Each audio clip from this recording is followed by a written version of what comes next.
जोहार झारखंड, आप सुन रहे हैं रेडियो पीके, आपकी अपनी आवाज। स्थानीय खबरें सीधे आपके मोबाइल पर, क्योंकि यही है पब्लिक खबर, पब्लिक के लिए, पब्लिक की बात, पब्लिक के साथ। पब्लिक खबर रांची रेडियो पीके बुलेटिन, तारीख 5 जुलाई 2025, दिन शनिवार।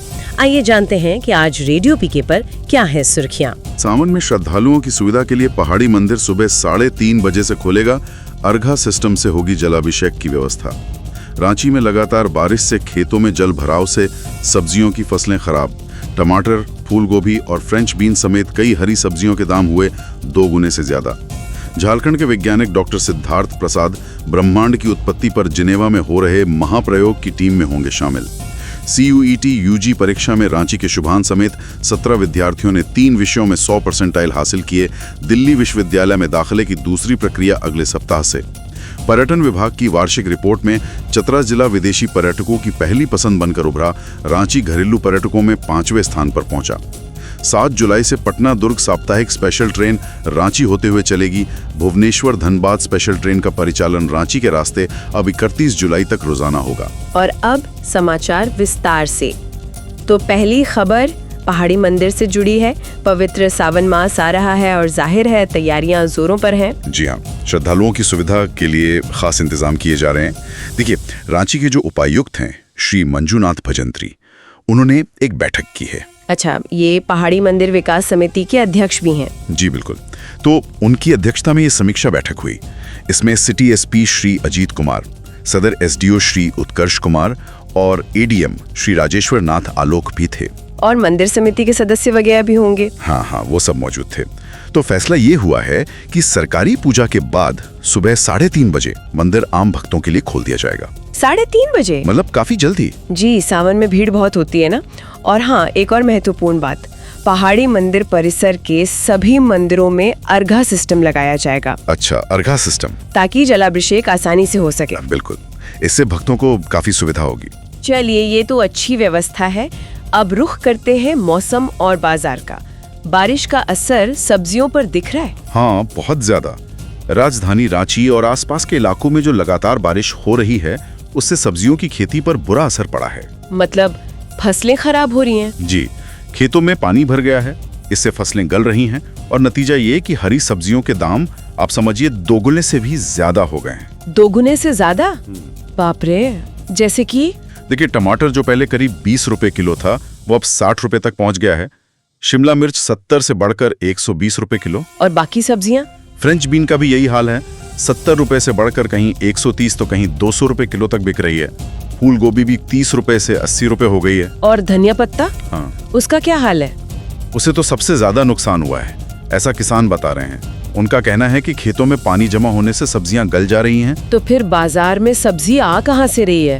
देखिए, मांग पूरी करने के लिए टमाटर और शिमला मिर्च जैसी चीजें तो बेंगलोर से मंगवानी पड़ रही हैं। कुछ सब्जियां बिहार और पश्चिम बंगाल से भी आ रही हैं। मतलब बाहर से आने की वजह से भी दाम बढ़े होंगे। हाँ, वो भी एक कारण है। चलिए, अब एक अच्छी और गर्व करने वाली खबर।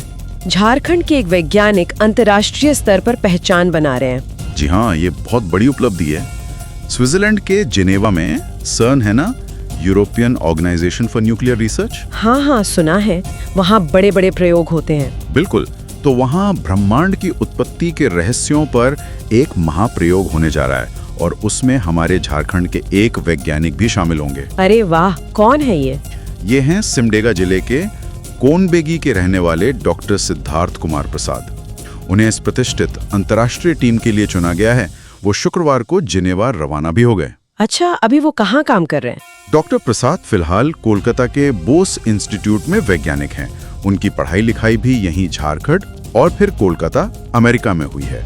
कहाँ से पढ़े हैं वो? शुरुआती पढ़ाई संत अन्ना स्कूल सिमडेगा और जवाहर नवोदय विद्यालय गुमला से। फिर रांची विश्वविद्यालय से BSc MSc किया। उसके बाद PhD की VECC कोलकाता से और फिर अमेरिका में मिशिगन की वेन स्टेट यूनिवर्सिटी से आगे शोध किया। बहुत बढ़िया, पूरे राज्य के लिए ये गौरव की बात है। अब बात करते हैं शिक्षा जगत की।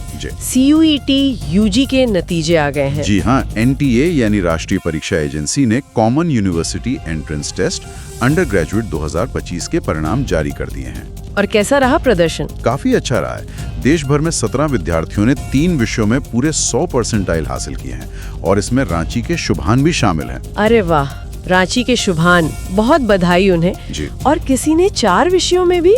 हाँ, एक विद्यार्थी ऐसा भी है जिसने 4 विषयों में 100 परसेंटाइल स्कोर किया है। तो अब इन नतीजों के बाद एडमिशन की दौड़ शुरू हो गई है, खास तौर पर दिल्ली विश्वविद्यालय में। जी। डीयू में कॉमन सीट एलोकेशन सिस्टम यानी CSS का दूसरा चरण अगले हफ्ते से शुरू होने वाला है। इस बार आवेदन भी काफी आए थे शायद। हाँ, रिकॉर्ड आवेदन आए थे, करीब 13.5 लाख। सबसे ज्यादा उपस्थिति अंग्रेजी विषय में रही, उसके बाद केमिस्ट्री में। चलिए अब थोड़ा पर्यटन की बात कर ली जाए। झारखंड में पर्यटन को लेकर क्या रुझान है? कोई नई रिपोर्ट आई है? जी, राज्य पर्यटन निदेशालय ने अपनी वार्षिक पर्यटन सर्वेक्षण रिपोर्ट जारी की है, मई 2024 से अप्रैल 2025 तक की अवधि के लिए। अच्छा, तो क्या कहती है ये रिपोर्ट? दिलचस्प बात यह है कि विदेशी पर्यटकों के लिए झारखंड का चतरा जिला पहली पसंद बनकर उभरा है। चतरा विदेशी पर्यटकों के लिए, ये तो बड़ी बात है। जी हाँ, वहीं अगर घरेलू पर्यटकों की बात करें तो उन्होंने सबसे ज्यादा सरायकेला खरसावां जिले को पसंद किया। और रांची राजधानी का क्या स्थान रहा? रांची घरेलू पर्यटकों की पसंद में 5वें स्थान पर रही। रिपोर्ट के मुताबिक इस एक साल में झारखंड में कुल मिलाकर 6 करोड़ 43 लाख से ज्यादा पर्यटक आए। 6 करोड़ 43 लाख, काफी बड़ी संख्या है।